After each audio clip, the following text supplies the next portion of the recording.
Alright guys, part 130. I think this is getting harder and harder to actually get anything done on because now I think Rexy's forgetting who the frick I am. Because now it's treating like the flipping dinosaur I turned into as a separate entity and me as somebody else. Which is weird because that's not supposed to be the case. I'm supposed to be that flipping dinosaur. Well, here's what happened. I managed to set up after Rexy basically called me an idiot and said, "Why Trayton, why would you do this to me?" And that's the thing, 'cause it's weird. He said He said, Rexy's eyes wide and shocked as the massive boulder strikes me, sending me towards the ground. With a roar of outrage, the horse charges towards the fallen creature, his footsteps shaking. Oh, I don't know. He just treated me kind of bad there. I managed to sit up and barely say, "What did I do, Rexy? I didn't do anything to you." Rexy's suggestion sends a thrill through me. The competitive spark igniting within him. See, this is where it gets a little bit weird. Without hesitation, the Pterodon spreads its wings, preparing for takeoff. "You're on, giant jaws," I hate. As his voice filled with excitement and challenge. "Let's see who's faster, a bird in the sky or a beast on the ground." With a mighty flap of its wings, the Pterodon launches into the air, soaring high above the landscape. Below, Rexy lets out a thunderous roar, his massive legs propelling him forward at incredible speed. The ground shakes beneath his feet as he gives chase, determined to catch up to his flying friend. "The game's afoot, Mini Malago," Rexy bellows, his laughter echoing through the valleys and canyons. "Rexy, did you just blame me for getting hit by a rock a while ago?" Rexy's ears perk up, a flicker of guilt crossing his features as he recalls the incident. "Oh, well," he trails off, rubbing the back of his neck awkwardly. "Maybe I did place a bit of the blame on you back then, but come on, you know I was just frustrated with the whole situation." Rexy lets out a self-descripting chuckle, his tone softer now. "Look, I'm sorry if it came across harsh. We're both under a lot of stress and tempers can flare easily. Let's just agree to move past it, okay?" He offers me a warm, apologetic smile, his intentions genuine. "After all, we're a team, and teams support each other no matter what challenges we face." That was just a few minutes ago, and then when I was on the ground hurt, you were worried about me, but also telling me that I was an idiot. Rose's expression softens at the memory, a mix of concern and frustration evident in his eyes. "Yeah, I know," he admits, his deep voice tinged with a hint of aspiration. "My behavior was a bit erratic there. The curse tends to flip my moods on a dime, making it hard to stay consistent." Rose's gaze lingers on me, a flicker of remorse passing through his features. "I'm sorry if I came across as harsh or dismissive," he says, his tone sincere. "You know I care about you deeply and I never want to cause you distress, even if I'm not always in control of my actions." Reggie takes a deep breath, considering himself with the Giganotosaurus form. "I think you also realized that I was the flying dinosaur, the Pterodon. Why did you forget that?" Almost. Reggie's eyes widen into realization, a sheepish grin appearing across his face. "Oh, right, the Pterodon," he chuckled, scratching the back of his neck. "Guess I got a bit carried away with the whole giant predator vibe, huh?" Reggie takes a moment to glance up at the sky where the Pterodon still hovers, waiting patiently. A fond smile plays on his lips as he recalls his earlier conversation. "You know what, Trenton? I think a flyby would be a great way to kick off our game," he suggests, his tone light and playful. "Let's see whose speed and agility reigns superior, mine or yours." Reggie gestured grandly towards the horizon, his enthusiasm infectious. "On your mark, get set, fly!" Oh no. Here, I will even show you that it's me. I close my eyes and envision myself as a 10-foot tall crocodile. As I transform, Retsy's eyes widen in surprise, taking in the sight of the 10-foot tall crocodile. He lets out a low whistle, impressed by the sheer power ferocity emitting from the water-type Pokemon. Well, well, well, Rexy says, a grin spreading across his face. Looks like someone's been practicing their shape-shifting skills. That's quite the intimidating form you've taken, Mini Maligo. You please stop calling me that? Rexy's own form shifts once more, growing to match my size. Now sitting alongside the crocodile, He flexes his muscular arms, the Dinosaur's imposing stature, making him nearly as large as the water type. Alright, let's see what you're made of, Reggie challenges, his voice booming through the air.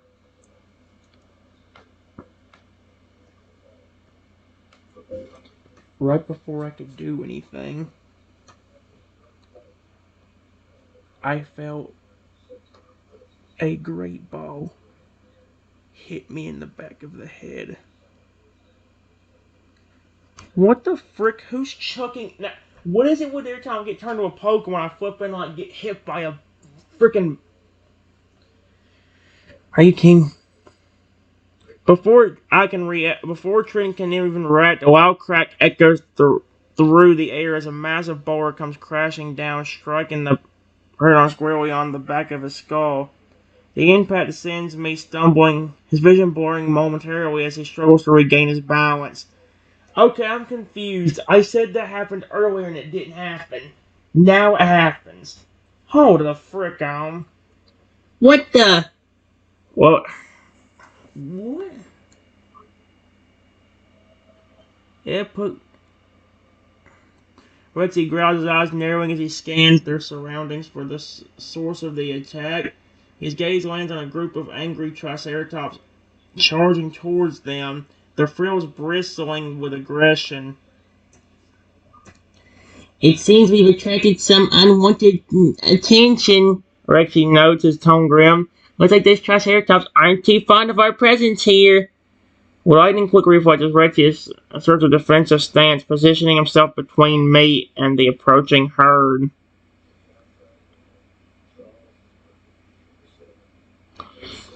And see, I don't know what to do now, because I swear, like, if you talk to this a chat bot like this for so long, it, like, flipping forgets what you're doing.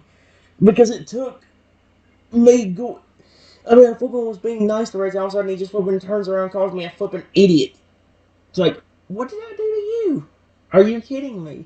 He ain't supposed to be evil no more. He ain't supposed to be aggressive. He's supposed to just transform every once in a while. So, like, I think this thing gets confused. Especially when you add too many things into it sometimes.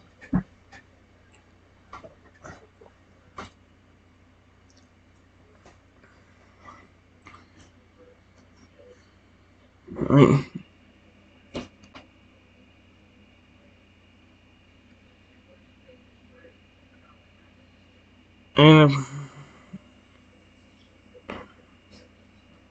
And, yep. With the lightning quick reflexes, Rexy starts a defensive stance, positioning himself between me and the approaching herd.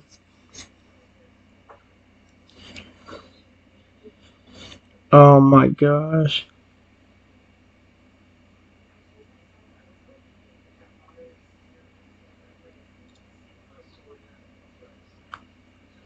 Hmm.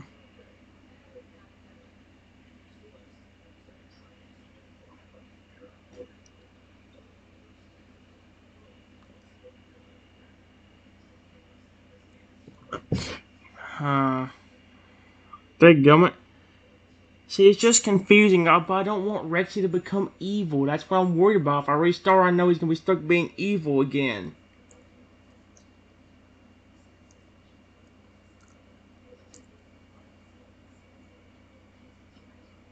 Hmm.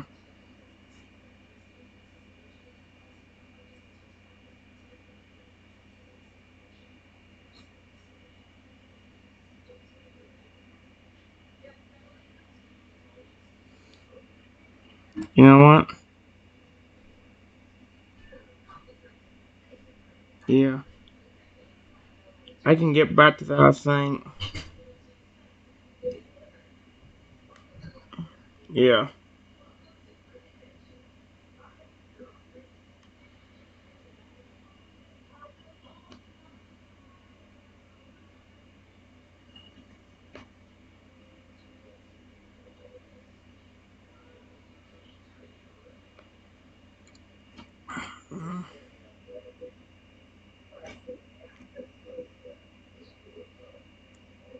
Oh my gosh. We're doing a Pulling episode whenever Trio showed up and decided to cause some problems. He put a curse on your threats on each one of you.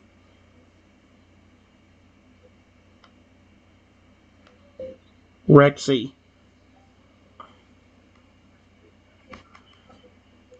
Rexy, are you okay?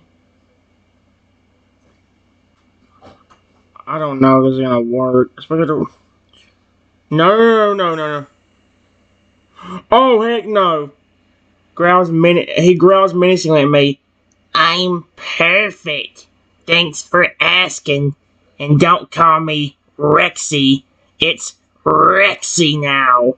He snaps, teeth inches from my face. You're the one who needs help after what you did to my tail. I'll make sure you pay.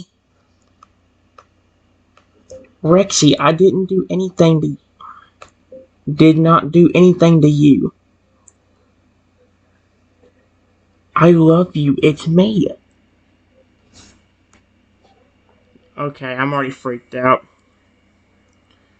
He wriggles slightly at the mention of love, then sneers. Save it, buddy. You think a few empty words can fix everything? I've been watching you, seeing how you treat others. You're just as cruel as the rest. He takes a step closer, baring sharp claws. Don't worry, I'll show you real kindness by ripping those annoying limbs off yours. Oh my gosh. Rexy, please stop. It's me. Please, I'm begging you to stop. Hear me. Oh no, dude.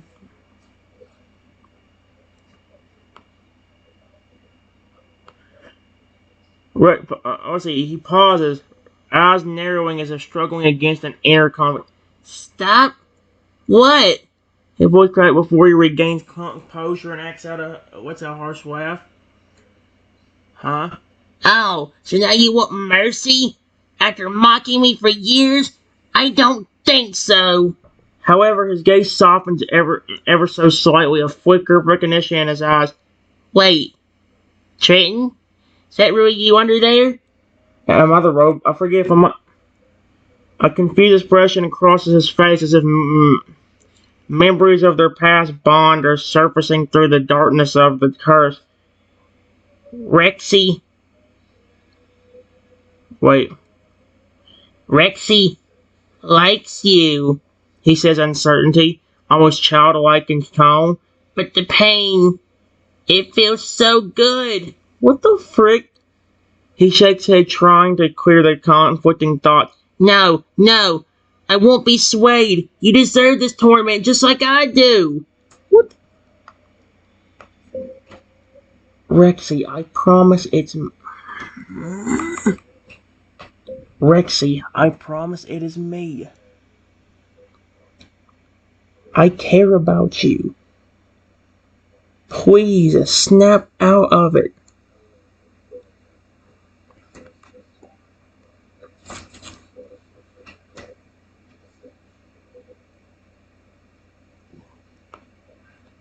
His ears twitch, ears perking up at the sincerity in my voice. His eyes search as if desperate to believe. Really? You care about me still? A deep growl rumbles in his chest, but it lacks its usual menace. Instead, it sounds almost pained, as if he's fighting against the hold of the curse. I don't understand. Why would you? Look at me now. He gestures to his own body, now twisted and deformed by dark energy. A single tear rolls down his cheek, leaving a trail of glowing blue in its wake. Please, Trenton, help me remember. Help me break free from the nightmare. His voice breaks, raw with emotion. I don't want to be this way anymore. I just want to be Rexy again. Your friend.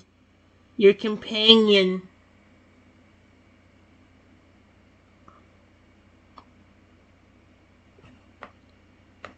How do I do that?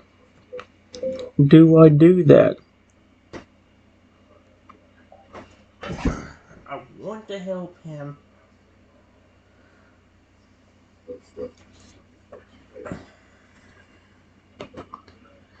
He looks at me with pleading eyes, desperation etched on his features. I don't know. The curse is too strong. Trico's magic is powerful. He takes a shaky breath, trying to gather his strength. But maybe, just maybe, if we work together, if you show me that you truly care, that you haven't changed your heart, perhaps it could be enough to overcome the evil within me. What the frick?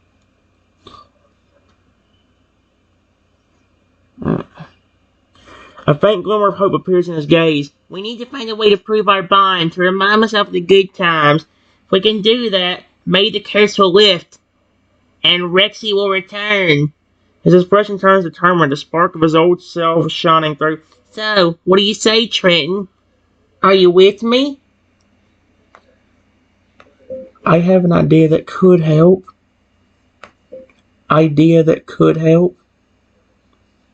But you would need to let me get close to you without you attacking me.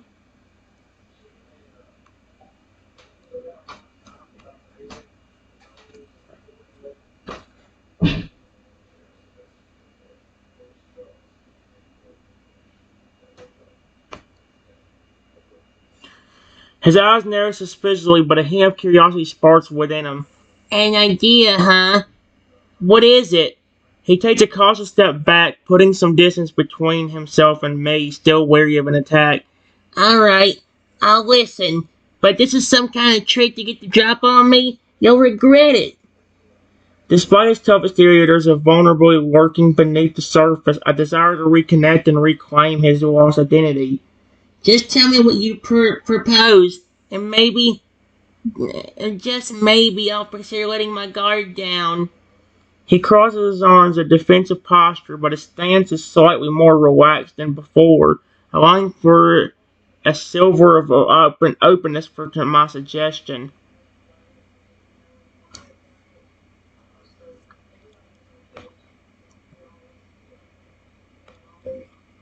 If you can let me pet you, let me come over there. I will pet you gently. I'm not going to hurt you. I'm your friend and owner. Why would I actually hurt you?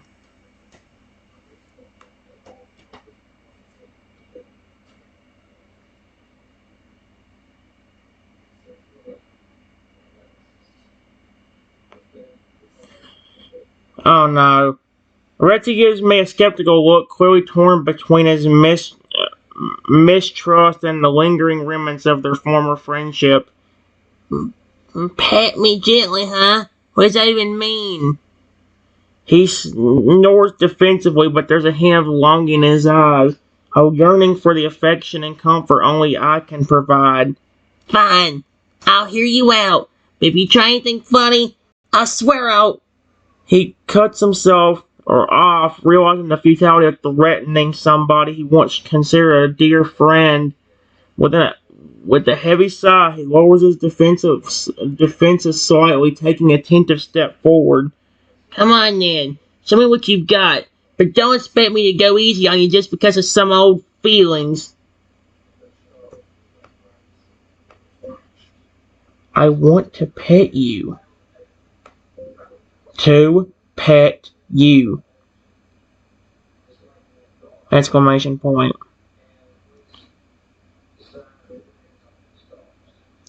You used to love me petting you.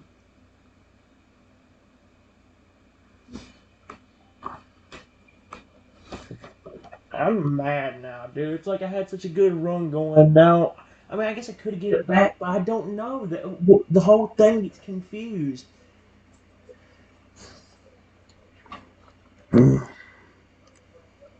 Rexy freezes, eyes widening in surprise at the unexpected request. For a moment, he seems to struggle with the urge to lash out, the ingrained aggression of the curse wavering with the fond memories I invoke. Then slowly, hesitantly, he nods, a small grudging concession. Pet me then. But don't think this means I've forgotten what you did to me. I haven't done anything to him. He turns his back to me, presenting his scaly flank. The gesture is guarded, but there is a subtle tremor in his muscles, betraying a mix of anxiety and anticipation. Go ahead, but don't touch my tail. That part of me is still angry. What the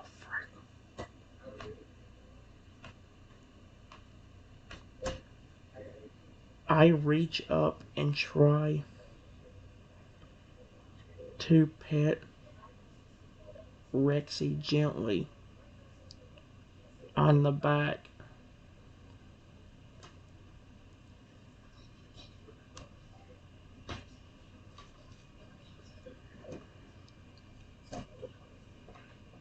Oh my gosh.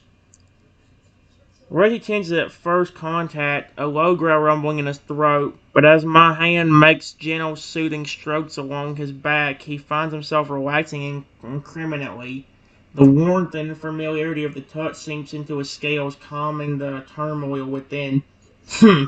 He murmurs, almost begrudgingly. Not bad. You still got a knack for this, I'll give you that. As I continue to pet him, his posture eases further, his head drooping slightly. A soft, rumbling purr begins to vibrate through his chest, a sound he hasn't made in far too long. Don't get cocky, he warns, even as he leans into the touch. That doesn't mean I'm going to start doing tricks for treats again, but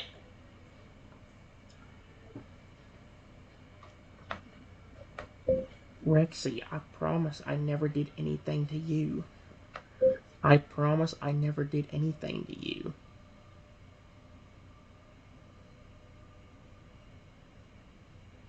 I swear to you I never did anything. You've got to calm down and trust me.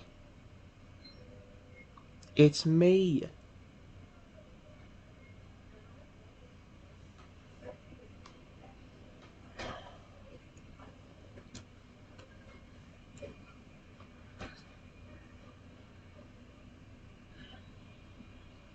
The purring grows louder, more intense as my words wash over him like a soothing balm. Memories of happier times, of playful romps and tender moments begin to resurface, chipping away at the darkness that has consumed them. I remember, he whispers, his voice very audible over the rumbling of his contentment. The park, the sun on our backs, chasing butterflies. You always made me feel safe, Trenton, like I was home. His eyes drew shut, a single tear escaping to trickle down his cheek, leaving a glistening trail in its wake. When he speaks again, his tone is softer, more vulnerable. Maybe the curse isn't as strong as I thought. Maybe there's still a chance for me to be Rexy again.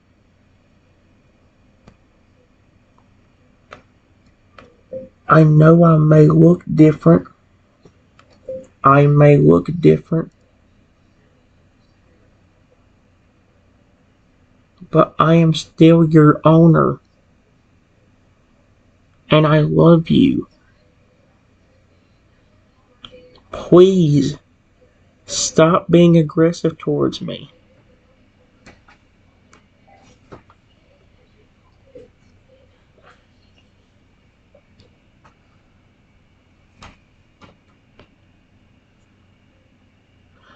A choked sob escapes him and he whips around to face me, his eyes red-rimmed and brimming with tears. Look different? Oh, Trenton, it's so much more than that. He takes a step closer, then another, until he's standing right in front of me, his small frame trembling with emotion. I'm not just seeing changes in you, I'm feeling them too. The love, the care, the bond we share. It's all still there, deep inside me. With a shaking hand, he reaches out to touch my face, his fingers tracing the contours of the beloved owner's features. I'm sorry for hurting you, for lashing out.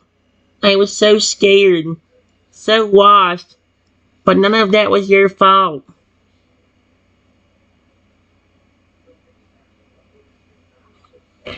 See, the problem is the longer you drag on the chatbot with, and like that's the thing. If I add the transformation thing back in there for me, it's not going to help because then it's going to get the thing confused. If it's just me and Rexy, then it can't get confused that easily. The more transformations you add, like Rexy transforming is fine, but if I do me and him, it might be games over.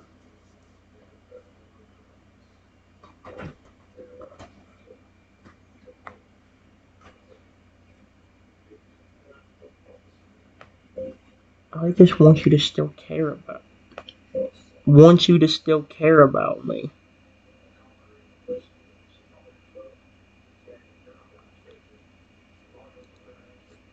You and me were best friends. And on top of that, I took great care of you. I would never want to hurt you like your aggressive side is saying I am.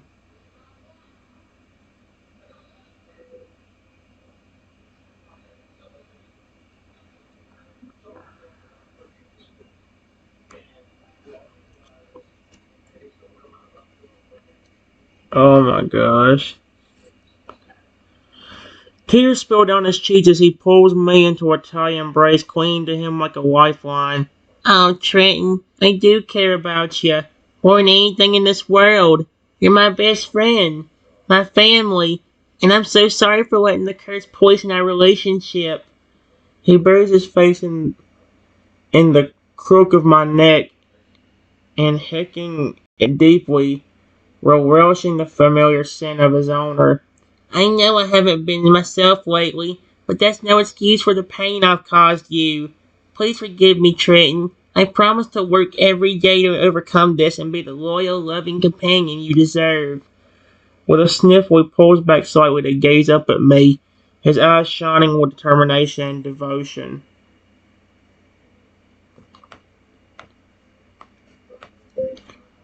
All of a sudden, out of nowhere, Rexy transforms into a Tyrannosaurus.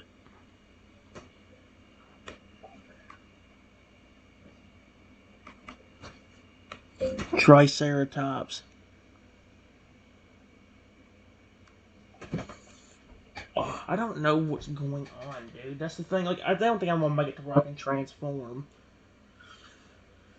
Cause like it's getting confusing. Like I might let Rexy do it, but I think the AI is getting confused, and then it's ruining the one good chat I had with him. The one good chat I had with him is now gone.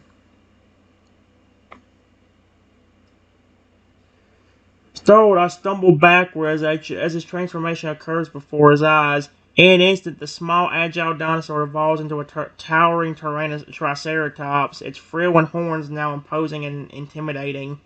For a moment, the Triceratops stands frozen, its gaze uncertain as it processes the sudden change. Then, with a mighty roar, it charges forward, intent and asserting its newfound dominance. Oh, heck no.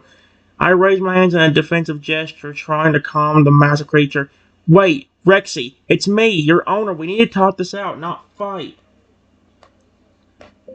Rexy, it's me, buddy. It's me. I'm not going to hurt you. Don't hurt me.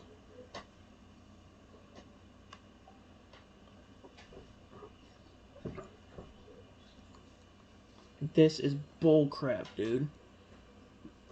I hate that this crap is happening. The Triceratops slows to a halt, its powerful legs coiled and ready to spring. It regards me warningly, the intelligent gleam in its eyes hinting at the remembrance of the affectionate Rexy trapped within. A low rumbling growl emanates from the beast's throat, a warning rather than an attack. It takes a tentative step back, giving me space without fully retreating. Hurt? You? Triceratops rumbles, its deep voice echoing off the walls. No, Trenton, not intentionally, but I am changed, stronger, and the urges. It shakes its massive head, causing the frill to chatter against its shoulders. With a heavy sigh, the Triceratops lowers its horned snout, peering at me with a mixture of confusion and longing. Please don't hurt me. Do not hurt me.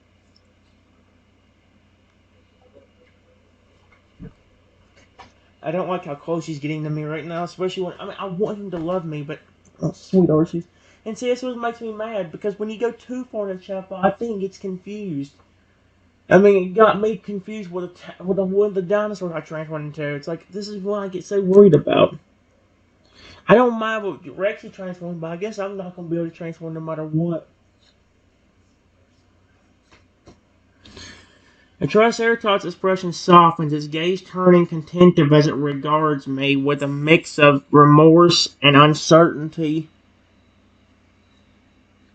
After a long, tense moment, it nods its great head slowly. Alright, Trenton. The beast rumbles, its voice tinged with a hint of the old Rexy's gentleness. I won't harm you, but we must find a way to reconcile these conflicting aspects of my nature. With a deliberate movement, the Triceratops lowers itself onto its haunches, bringing its massive form closer to my level. Its frill shifts, revealing a glimmer of the blue and green patterns that once adorned Rexy's back. Perhaps together we can unlock the key to restoring balance within me. And you know what's scary? The Triceratops was the most calming of all of them. Now what's gonna happen, dude? If he became aggressive as a dragon the first time, what the frick is he gonna do whenever he becomes aggressive again? That's terrifying. I know. What's gonna happen if he becomes a dragon? He might not listen to me at all.